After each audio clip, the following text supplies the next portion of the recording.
This is Yann LeCun, one of the 3 living scientists considered a godfather of AI, the man who gave computers the ability to see. He spent 12 years as Meta's most senior AI researcher, arguably the most important mind inside the most aggressive AI company on Earth. Here he is, telling the Financial Times why he left Meta in November 2025. He didn't go to Google, he didn't go to OpenAI, he didn't retire to a vineyard. He launched a new startup in Paris. And I think that decision tells you more about the real state of the AI race than any benchmark, any funding round, or any earnings call. So then, here's the story. Everyone tells about AI. America won, Europe lost. Silicon Valley built the models, raised the money, shipped the product, and Europe wrote the regulations. Piles of them. GDPR, the AI Act, bureaucracy, my dear friends. Meanwhile, as the story goes, the Americans were building the future. But here's the problem. That narrative is everywhere, but it's at best half the story. Because while everybody has been watching San Francisco, nobody has been paying attention to the wave of European AI companies that have quietly become worth tens of billions of dollars combined. One French startup grew its annualized revenue more than 20-fold in a single year.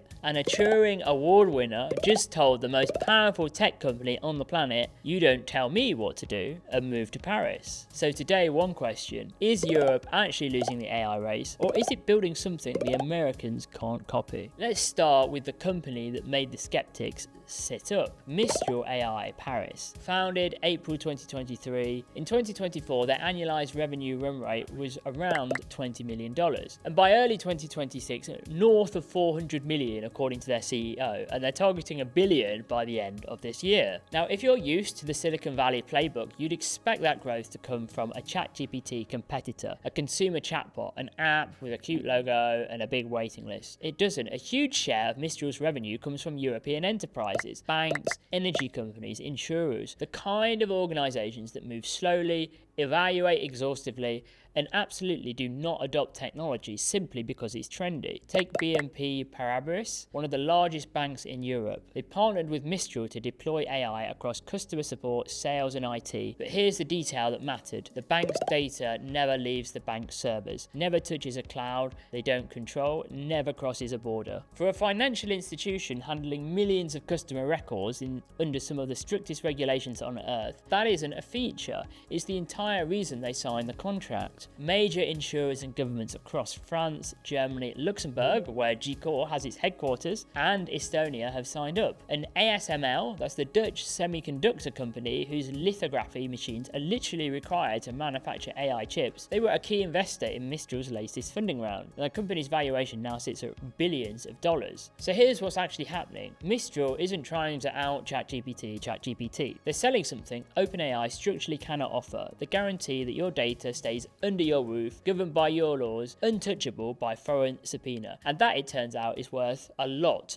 of money. Now, I can already hear the objections. Sure, Mistral's doing well, but what about Europe's regulations? Aren't they stifling innovation? Well, it's true that regulation has a cost. But nobody is talking about this. American AI companies, OpenAI, Google, and others, they market their models freely across Europe, and they train on data in ways which don't obviously comply with GDPR. And they face almost no operational friction selling into the EU market. Meanwhile, European developers do tend to get slowed down with some of the compliance requirements. Now, that might sound like a disadvantage until you ask a different question. It's not who can ship the fastest, but who do enterprises actually trust with their most sensitive data. Because here's what's been happening. While everybody was debating benchmarks, under the US Cloud Act, the American government has potentially legal reach into any system operated by a US headquartered company anywhere in the world. And we've already seen cases where the US sanctions have disrupted access to cloud services for international organizations. And all this, not because of a technical failure, but because of a geopolitical decision. And the Trump administration's approach to technology export controls, including restrictions on GPU sales of foreign buyers, has only reinforced the message that if you depend on American infrastructure, you've got to play by their rulebook. Now, imagine you're a CTO at a European bank, or a hospital network, or a defense ministry. You need to deploy AI on your most sensitive workloads: patient records, financial transactions, military logistics. You need to know legally and architecturally that no foreign government can subpoena your data. So suddenly then, GDPR isn't a milestone, it's actually a moat. And according to industry research,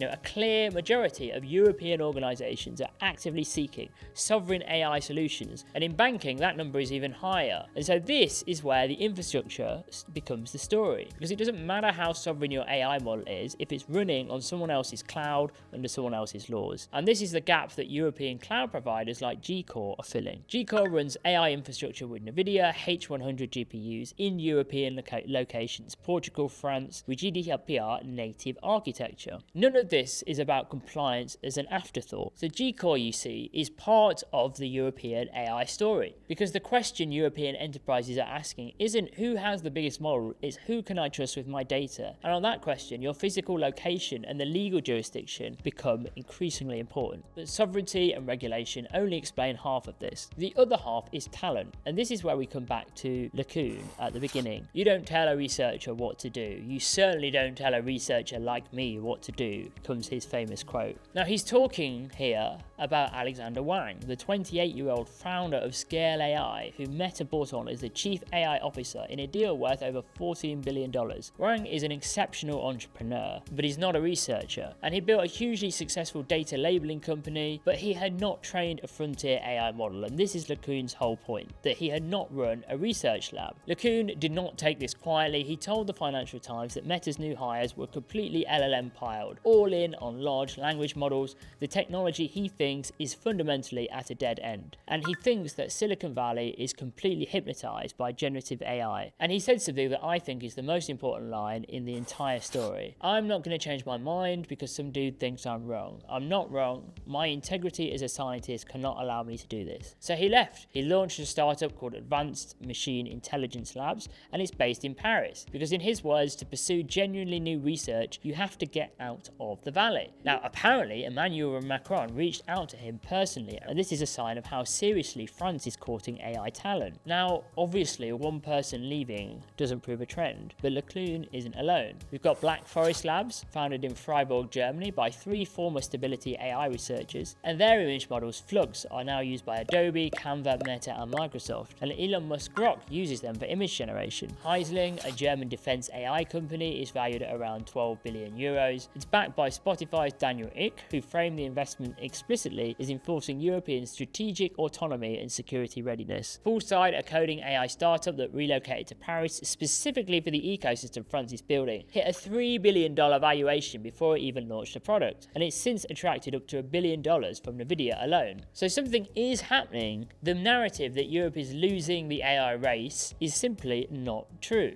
So let me come back to the question we started with. So why would the godfather of AI leave the most well-funded AI lab on Earth and move to Europe? Well, I think the real answer is LeCun wasn't leaving Meta behind. He was leaving the entire culture of Silicon Valley behind. Don't say what you're working on, and maybe there is a product you will have an impact on 5 years from now. Like in the meantime, like they can't be motivated to really do something useful. So if you tell them that, they tend to work on things that have a short-term impact. Right? So if you really want breakthroughs, you need to let people publish. You can't do it any other way. And this is something that a lot of the industry is forgetting at the moment. A system where he argues every dollar, every GPU, every hire is funneled into one approach. And he believes that approach is a dead end. So he went somewhere that would let him think differently. And that's the same reason European banks are choosing Mistral AI. The same reason defense ministries are backing Helsing. The same reason that a growing majority of European organizations are actively seeking sovereign infrastructure. It's not about having the biggest model, it's about having the freedom to make different choices. Now, you can only argue that America is winning the AI race if you measure it on metrics such as venture capital and who has the biggest model. Europe's share of global AI compute is obviously a fraction of America's, but Europe isn't playing that game. The question isn't who's got the biggest model. The question is, who do you trust with your data when the stakes are existential? When a bank's AI processes millions of records, when a hospital's model analyzes patient scans, it's jurisdiction, it's sovereignty. It's can a foreign government reach this data with a court order I can't challenge?